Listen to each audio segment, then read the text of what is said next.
Hello, in this video I'm going to be going over terrain generation and generally some of the tools that you can use to sculpt and stuff like that. And then the video after this I'll go over a little bit more layout stuff, or more concepts within layout, and very quickly laying out an interior scene. So from here I'm just going to delete the original cube and I'm going to go over to scene units here. It's the cone with a small ball and a dot above it. And I'm going to change the scene units to imperial because I'm a filthy American. Now I'm going to press Control A and just to allow myself to get a view of the scale and all that sort of stuff, I'm going to press size to 1. This scene units, I believe I've mentioned or explained it in other videos, but this length determines what pops up on these menus. And of course, with these menus, you can always type in the denominator and it'll convert it. So I believe if I put 1 meter, what was the symbol for that? I do not remember. It should convert it over to metric, or convert the metric size over to imperial. Anyway, moving on from that point, I just wanted to make a show of that. So I'm going to delete the cube, I'm going to add a plane, and I'm going to size this up by 100 times. So you can see that this plane is now 200 by 200 feet. That's because the plane should have come in being 2 feet by 2 feet. Excuse me. So now what I'm going to do is I'm going to add a modifier, add a subdivision surface, and you can see that as I raise this, it's smoothing the borders out. To prevent this, I'm going to turn it to simple so that it just lays out the grid. I'm going to raise this until it hits the soft cap of 6. You can also grab back and drag this back and forth. But because I want to have one more subdivision than the soft cap, I can just click on it, type 7. So you can see that it's subdivided again. And of course, from here, the soft cap has been overreached, so you can play with it as you will.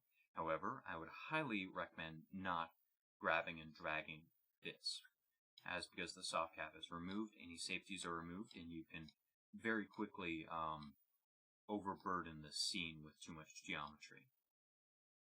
Because, of course, it is exponential. So you can see 8 here. This is already getting somewhat extreme, and you can see the amount of faces down here as being 2,600.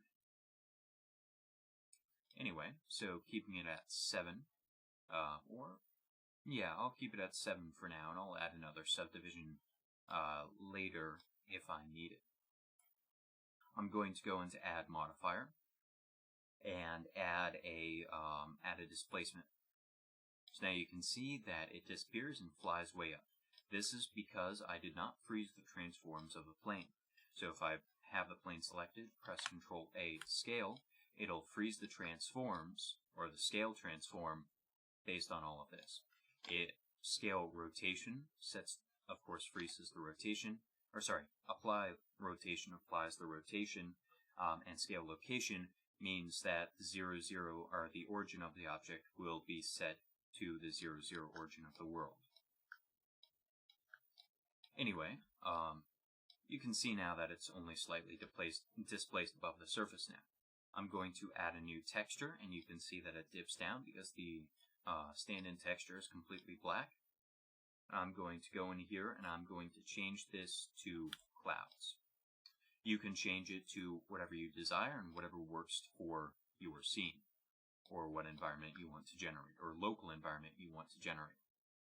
So that I don't forget, I'm going to rename this plane to blockout_env, and I'm going to rename this texture to env displacement texture 1. Because we can layer these and we can have multiple displacement modifiers, and you can choose what areas are painted with those displacement modifiers. So it's a more procedural way of doing that, and I'll show you how to do that in a minute. There are, of course, other types of noise, and I would highly recommend looking through these and just playing around with the options and see what you get. But for simplicity, I'm using clouds, and I'm going to change the scale to something like 40. So now you can see that there's a slight change in terrain across the surface. If I go in here and I change the strength of the displacement modifier, you can see a more obvious effect. I'm just going to bring this down so that it's a little bit more of a subtle effect. It's still a little bit too much for real life, but, you know, well, I mean, for most areas here in Florida, but, you know, whatever works for the scene that you're going for, that's what you should go for. So now, just so that you get a view of the scale of the scene, I'm going to add in a cube. I've changed the size to 1 earlier, and I'm going to press size Z6. I'm just going to move this up. So now you can see that this is quite the small terrain. This is more of a local environment, so I'm just going to write in local. Usually local environments are small sectioned off areas in which the camera will render high-res or higher-res images. Usually this area will fade and a surrounding environment will take precedence. That surrounding environment will be lower res, just to save on space and rendering time. Because it's farther away, it doesn't matter as much. Anyway, so from here, I'm just going to size this up by 2 again and press Ctrl-A scale so that we get the proper size of the noise texture. Alright, I just like how it looks right now, so I'm going to increase the size to about 60. Alright, so now it's effect over the entire surface. From here, I'm going to show you how to quickly generate a couple of trees using the sapling add-on, which I showed you how to enable in the last video, and I'll show you how to place them across the entire surface, add a small pond, and start messing around with vertex painting. Vertex weight painting, or the vertex group painting, to control where exactly things are randomly generated. So I'm going to add a mesh, and I'm going to go down to Curve Sapling Tree Gen. I'm going to use a couple of presets and show you a couple of things that you can use to speed things up, as this is the blockout stage and these aren't the finished meshes. These meshes might be initially acceptable, but in order to get good results, the modeling team will have to combine everything, remesh a lot of it, remove a few parts, and throw in texture planes to generate all of the branches, leaves, and all that sort of stuff without taking up too much time. Let me put it that way. Without slowing everything down to a horrible extent. Anyway, I'm going to go into this menu, and if you clicked off of this, the geometry is applied. So I'm just going to delete that, add another one, and I'll go in here, and let's load a preset of, say, white birch. Okay, it would probably be better if I do a small pine or small maple first. Yeah, small maple would probably be best. So I'm just going to go up here to the Settings tab, go down to Leaves, Show Leaves. You can see that there aren't a lot of leaves here. That's because the amount of leaves being generated on these trees. So what I can do is I can, of course, increase the amount of leaves, but those leaves are all local. There just simply aren't enough branches. So I'm going to lower this down to 16, just so I can undershoot and then raise it back up, rather than overshooting and overburdening the computer and lagging everything to all hell. And I'll go back to Settings, Branch Splitting, and I'm going to add another level. From here, you can see that even with just a number of 16 or 16 leaves per branch, I believe it is, that this fills the tree out quite nicely. However, there are a couple of tricks that we can use just for speeding up the viewport. Under Leaves, I can decrease the amount of leaves even more, and of course you can see it decreases the amount of leaves on the tree. However, what I can do is I can then increase the scale to something like 1.2. That's a little bit much, so I'm going to say maybe 0.8. 0.5. It's just playing with it and seeing how filled out the tree you want, or you want the tree to look. Personally, I find this to be pretty good. Now, if I go in here, you can see that all of the tree is made of curves, and that's the main reason that they aren't able to, to merge properly. And you can see that a lot of these curves are absolutely tiny, and they're very, very high res. Well, I mean high res in that there are just a ton of them, and even the small ones are full resolution. Unfortunately, there's probably a setting in there, but I don't remember it at the moment. Anyway, I'm going to click the base of the tree. I'm going to go up to Object, Convert to Mesh. And then I'm going to select both the leaves and the tree base, and I'm going to press Ctrl-J, and I'm just going to rename this Tree 1. Of course, if these are the blockout trees, you'll name them to Blockout Tree 1 or what have you.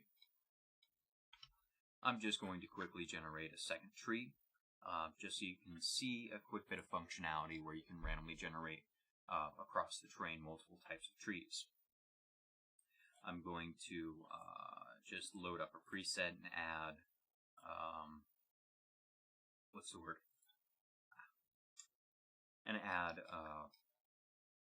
leaves. That's the words. So you can see this kind of dead-looking tree. Go to leaves, enable them. Quite a little amount of leaves. Let's turn this up to maybe 15. Oh, that was interesting. -5.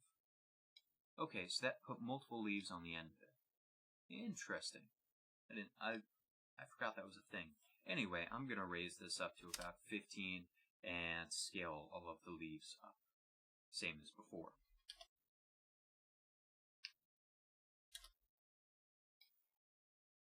Alright, so that fills it out a little bit, even if the type of leaves are incorrect.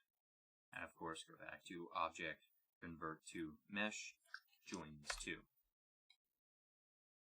Now, you can see how high resolution this geometry is, or at least on the trees is, as you go into these tiny branches.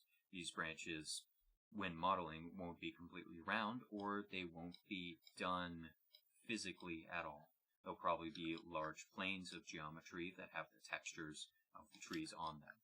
There are multiple different ways of doing this, but that's usually the best if you aren't focusing in on the trees themselves. If you were to, say, zoom in with a camera on a certain area of the tree, that's when you'll want high-resolution geometry. However, from far away, you won't notice the difference in between the textures and the object itself, especially if the textures are done correctly and you face the normals always to camera, which is an option somewhere in here, within the constraints or modifiers, I believe. Anyway, I'll rename this to Tree 2. I'm going to bring this down and just hide them from the general environment. Alright, so both of these I'm going to select, and I'm going to press Move, and I'm going to add these to a new collection. This collection, any objects within it will then be randomly strewn across the surface if you choose to render it like that. Alright, so I'm just going to say blackout underscore tree instance or something like that. You'll be able to do the same thing with any imported trees, and then be able to select the individual trees if I'm remembering correctly. I haven't done a production workflow quite like this, so I'm still researching into some of the minor details of how exactly the compatibilities in between different workflows. That's probably the most accurate way of saying it. Anyway, I'm going to go to this tab, which is the Particle Systems tab, and I'm going to add a particle system. Let me just rename this to Trees, and instead of having it as an emitter, which if I press play, an emitter creates rain or particles that fall down or fly around. You can mess with physics and all that sort of stuff.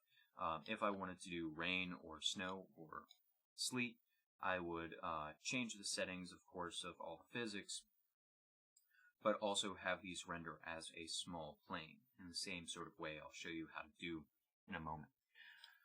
But for trees are probably best done through hair.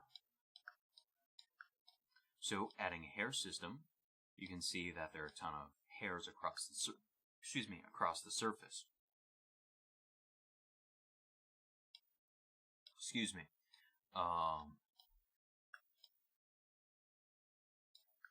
And with this amount of particles across the surface, then what you can do, if you want to really slow down your computer, is not change any settings. Of course, enable advanced and render as object or collection. And these objects will be instantly transported to the top here. However, that is extremely laggy. So we're going to use Proxify to create a stand-in mesh and handle it so that it switches out to this final mesh that you can see right now when it's rendered. So I'm just going to go over here and I'm going to go under Viewport Display, Proxify. I can select an object to work as the proxy if I create a custom one, or I can just click Convex Hull. And you can see that it creates a quick stand-in of the tree. Then I can do the same thing on the other one, Convex Hull. Alright, now with these stand-in meshes, it becomes much easier to generate a large amount of trees. So I'm just going to go in here, back to Particle Systems, and I'm going to render as collection. Now the collection that we made earlier, blockout_tree instances, will be applied to the surface. Now you can instantly see a couple of things in that these are rotated incorrectly. I'm going to rotate these, under Advanced. If you turn on Advanced, rotation will appear, and under rotation you can set it to, I believe, Object X. There we go. And it'll be applied to the rotation of these objects.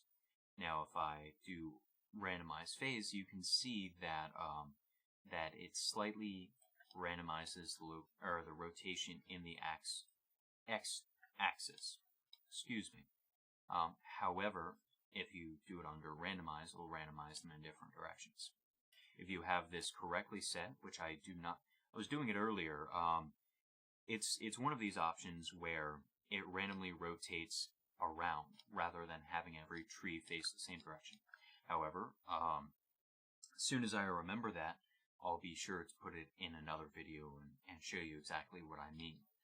It's more advanced generation of terrain, so I wouldn't worry about it right now. Object X works for the moment. So now you can see all these proxy meshes are in here, or stand-in meshes, rather. If I switch over to rendered view, you can see that all of these have been switched out for their finished versions. And all of a sudden, it looks like a certain 2012 game that got boosted to popularity by one of the giant YouTubers that is currently the largest individual. I won't name names, but yeah. Anyway, now let's say that you want to control this on a finer level. Or, well, actually first, all of these are too large, and there are too many of them. So I'm just going to say 100 of them, and you can see that it's sort of a sparse forest. Or I can put it to, probably 500 is a better number, especially once we start painting the vertex weights, or vertex groups. Next, I want to scale these up because these trees are extremely small at the moment. If I add a mesh that's 1 foot by 1 foot by 1 foot, scale it up by 6 so you can see the average height of a person, or you can import a base mesh, which I'll be providing, and that'll be in the Dropbox. You can see that these trees are like a fifth as big as they're supposed to be. So if I go under here and go under, it was scale somewhere in here. Under render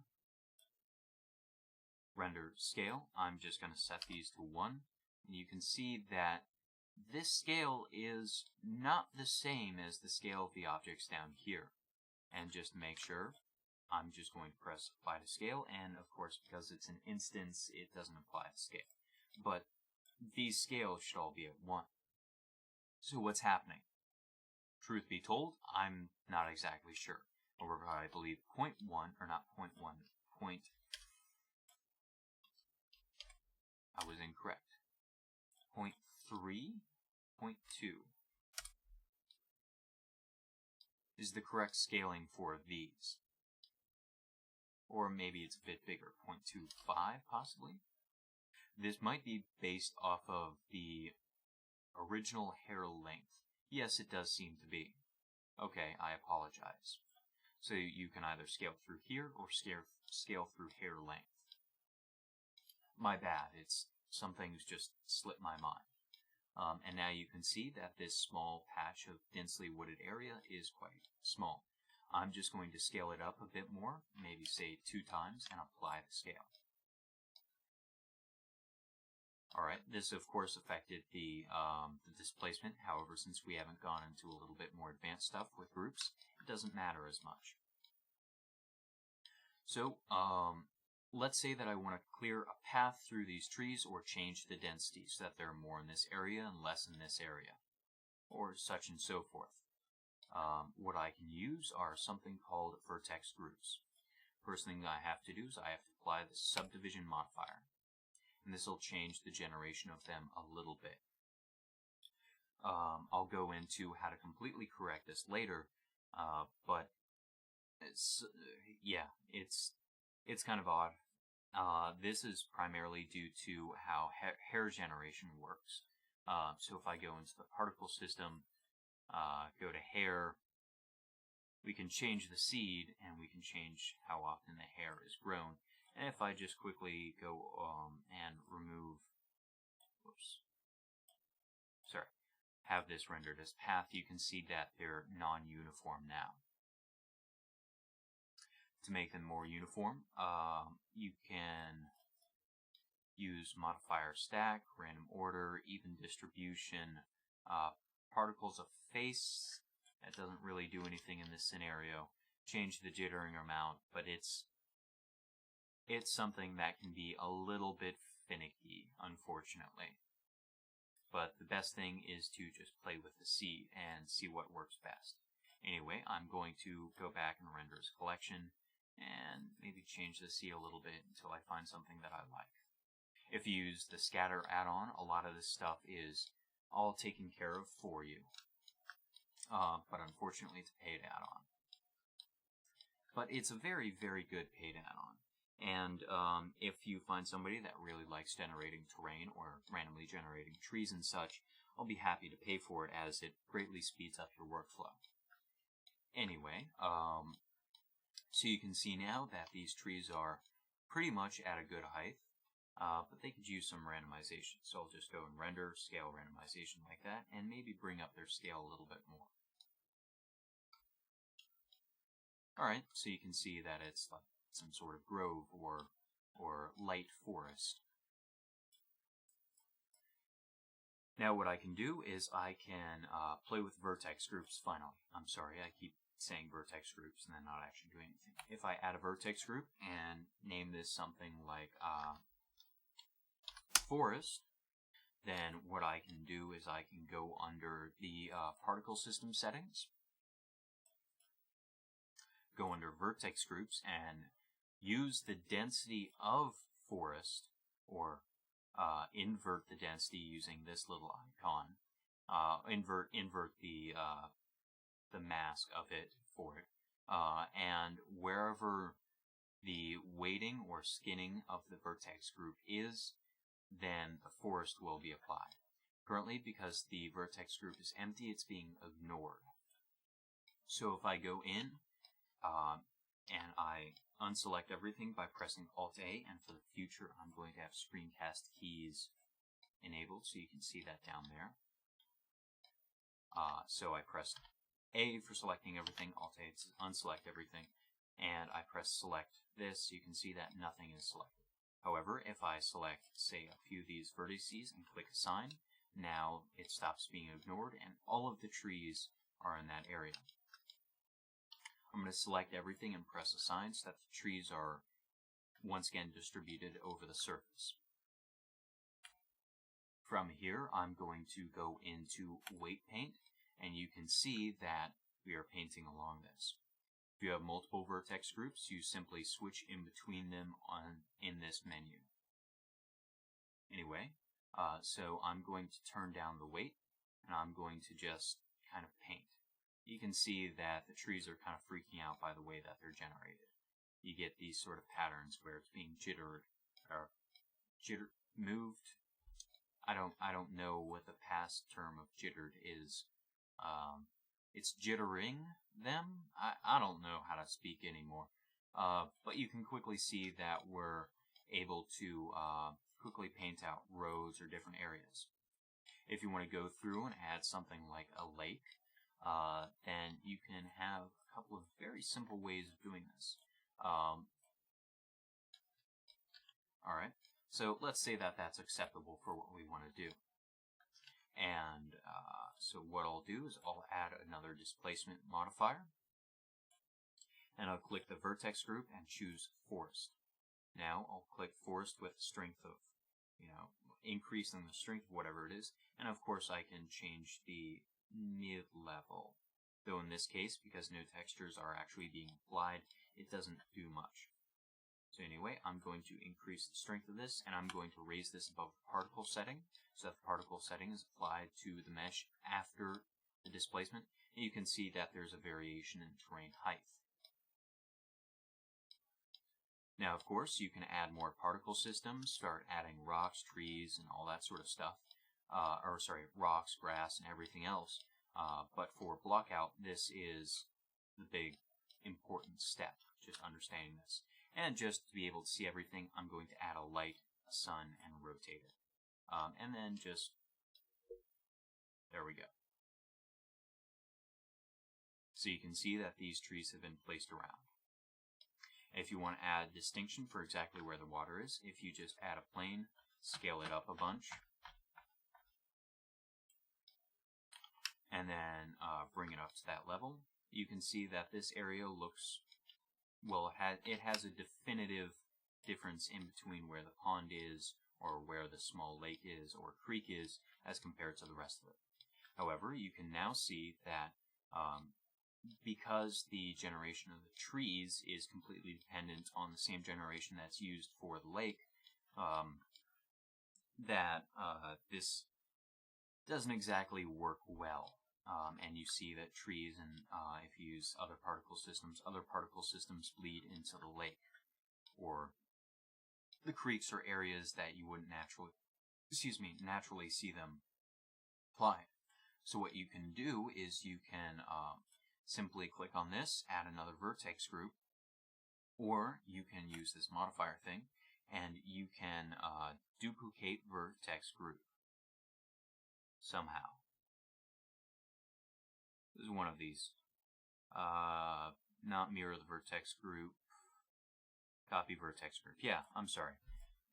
In other parts, well, for some reason I was looking for duplicate by name. So anyway, I'm just going to say this one is lake. So now I'll go back into the particle settings, or sorry, the modifiers, and change the displacement for this to lake. Nothing will change at first, but now when I go into weight painting mode, I can change where the lake is. And the inverse is true, where I can change where the forest is. So if I press F to scale up the brush, I can change where the generation of the trees lies. And I can create a small bank here. I can create a small, maybe, path leading up to it. All sorts of different things. This area probably has less trees, and I'm going to, instead of removing all trees, what I can do is I can change the weight by a specific amount. So I can maybe have less trees right here. And I can change the strength of the brush, so you have more, it's the brush opacity. And then you can change the fall off right here. I'm sure you know how these work through other programs. Anyway, I'm going to set the weight to 0 and just sort of paint away these areas. I don't really expect trees to be growing in. Sometimes it gets a little finicky because you have maybe one or two vertices that aren't weighted properly. Or this area, I'd like the trees to very much not grow. However, I'd like this area to be like a small creek where lots of trees kind of overhang.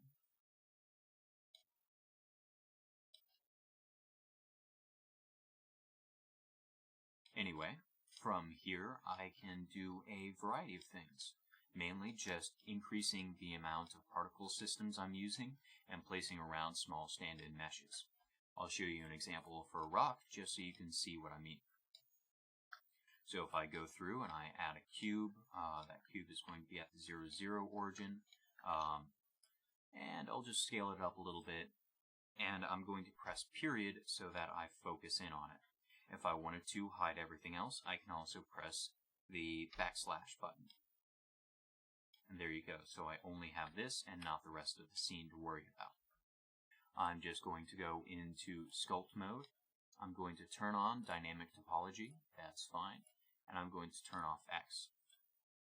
And from here, I can just quickly elastic deform, grab, and change, soften, and adjust this so we get some sort of rock. Because this rock is quite high resolution, as you can see, I would highly suggest adding a modifier of decimate, and then decimate probably planar by 6 degrees or something like that. And when you go out of sculpt mode, it should apply the decimate modifier. It's starting to right there, and as you can see, as I increase it, it becomes more planar. This looks more like a rock and is a good example of how modifiers can be used in a sculptural way. Anyway, I'm going to duplicate this, and because this is a modifier, I can simply go back in sculpt mode and start painting. If I don't want to see this in the finished object, I can just turn off the viewport rendering for it, and I'll just go through and change the general shape of this rock, etc., etc. Alright, showing it again, we have a different rock variation. Let me just cut that point. There we go. I'll maybe make 2 or 3 of these in a scene just so you get a variation of them. From here, same as before, I'm going to rename these to Rock 1, Rock 2. Of course, other naming conventions apply, but this is blockout. I'm just doing a quick demo. So if you try to move now, you'll get an error saying remove from local view, and you won't actually move them to a collection. In general view, which you go back to by clicking the number pad again, you can see these now. So now what I'll do is I'll press M. Now I can move them to another collection and name this blockout rock. Instance. Okay. So now with blockout rock instance, I can move these down below just to hide them again, and you can move them to another area. It doesn't really matter. Let me apply the scale of these before I actually add a particle system. I would, of course, make more variants and add them to this group as well. However, this is just a demo. So now I'm just going to go back into particle systems. And within this tab, I can just simply click another, and I'll rename this particle system to rocks. An interesting thing to do with this particle system is that, or these menus, is that you're supposed to name this, and it will automatically rename this. It's interesting. That's because this view, this name is only the name for the index. When you're searching and trying to reapply particle systems, they're in here. So I'm just going to name this rocks. Or sorry, not rocks. This is the trees one. And then rocks, and then rename this rocks in here. Anyway, so from here I'm going to set it to hair once again. set the density to lake, or, well, anti-lake. So now only these particles appear where the lake isn't. And then from here I can go up to this area, particle system on the bottom, go back to particle system, and I'll change render to the rocks. So once again, if I can find that, and turn advanced on so that I get the rotation options. And I'll display as a collection. This collection will be rock and pick random object orient. That was it. You have to check object orientation there. That should fix the trees, but anyway, you can see that once again the scale of all of these is too small, so I'm going to scale them up.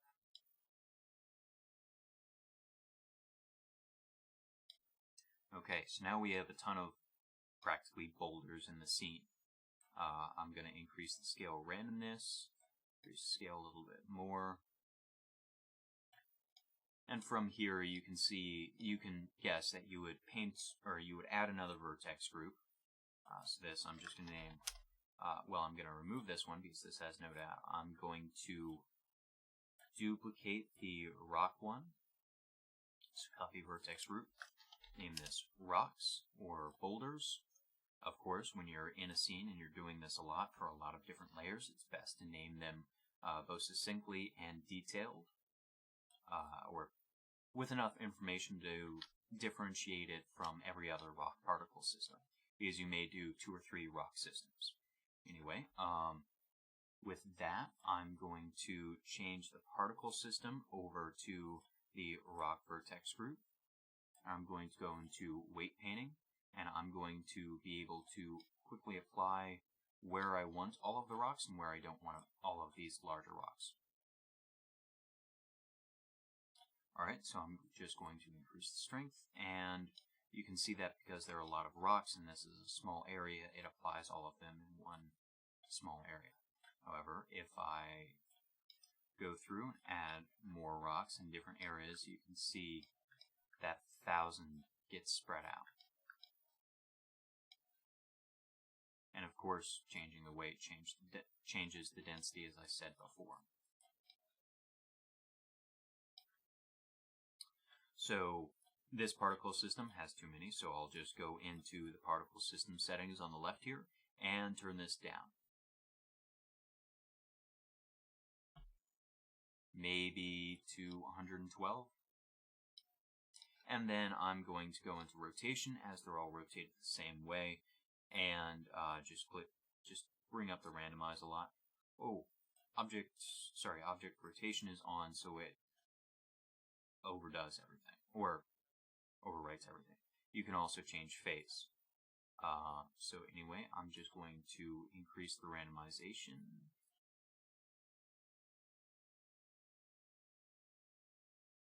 That's interesting. Alright, so here you go. You now have a ton of different rocks that are just placed around the scene. Or boulders, I should say. Of course, you can apply the scale, and you'll start moving down and down, and moving more and more different assets and painting them in. But that's the basics of large scene generation. I'm sorry this video took so long. Next video, I'll be going over blocking out an interior scene and placing around different assets and quickly sculpting them in. Don't forget to decimate these rocks if you're placing a lot of them, and if you need to, of course, add that. One last thing, now that I think about it, you'll probably want to see, if I render right now, there's no differentiation in between the river, where the rocks are placed, and where the trees are placed. Everything is the same color. So basic colors that you can add in to help you. If you go down to the Material tab, and currently I have the water selected, I'm going to click New, and I'll just go in here and adjust the base color to some form of blue. And now when rendering, you'll see it's blue. Alright, same for the environment. I'm just going to quickly add a material, change that to some sort of light green or maybe a brown. Alright, and And then for the trees, you have to do something interesting. Because these are using proxy meshes, you have to turn off the proxy mesh and then add the color that you want to use to block in. So I'm just going to say some sort of green like this, maybe a little bit darker and deeper. And then I'll go back to the to the stand-in mesh or Proxify add-on, turn it back on. Turn this off, go through, add another color, or I could go to this tab and select another material. And then, of course, go back to Proxy and turn this back on for viewport usage. So now you can see this whole terrain is starting to be filled out. Alright. One last thing that should only take a few seconds. If I now go through and add a landscape, this is the ant landscape, another noise tool landscape. You can see that this gives you a lot of settings and generates a very small terrain. I'm just going to change the noise type to something that looks generally mountainous, but not too, sour on. Lots of different types of noises and a lot of settings. I highly recommend that you play with these. Distorted terrain. It'd be good if we were doing like mountains in the distance. You can imagine that this would be scaled extremely large, and you just have a character down here, and you see the mountains in the distance. This will work even if I have to scale it extremely large. So, whoops, I removed the generator. So let me go back in, add in the landscape. It'll give me something similar because this one saves its settings. And let me quickly change length to imperial once again and change it to miles. And then I'll change the scale of this. Ah, interesting. Okay, that's the scale of the noise. I'm sorry.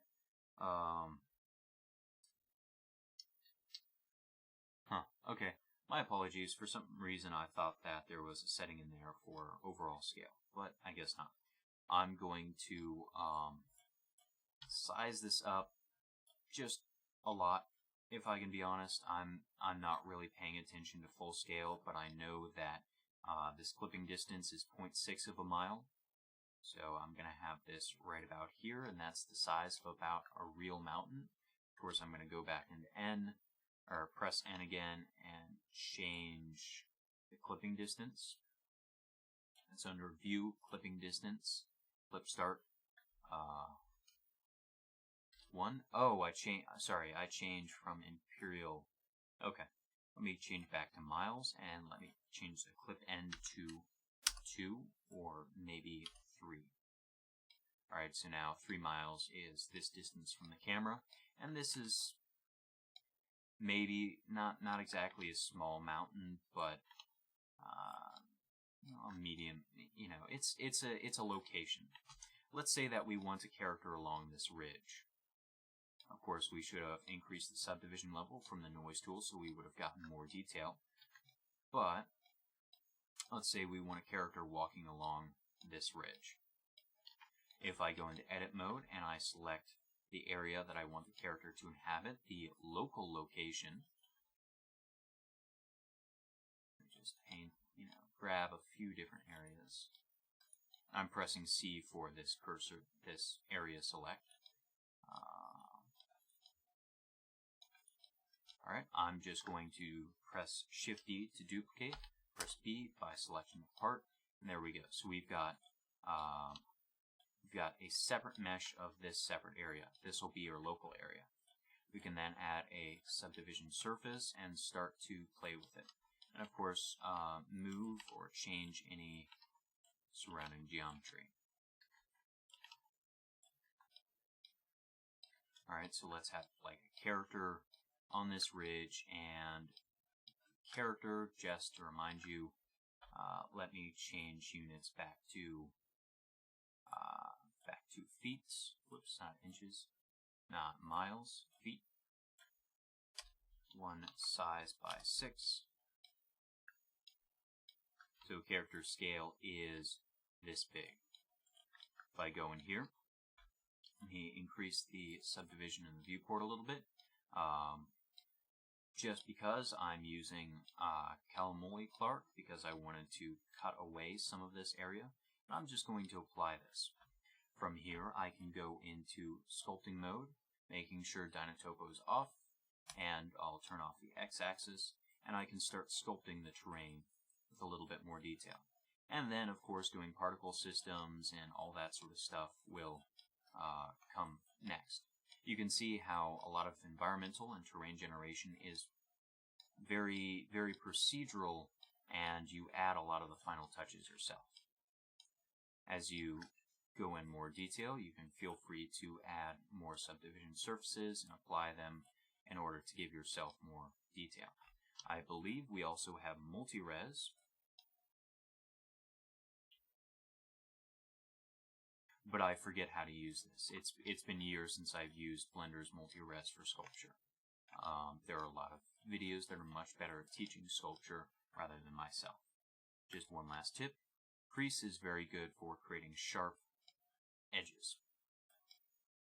So if I want to crease this area and then I want to use a flatten or planer tool, I can just sort of sculpt in this areas. I would highly recommend looking at reference as your initial understanding of what mountains look like. A lot of the detail is lost within everybody's minds. Anyway, that's actually all for this video. Thank you for watching, even if it was an hour long.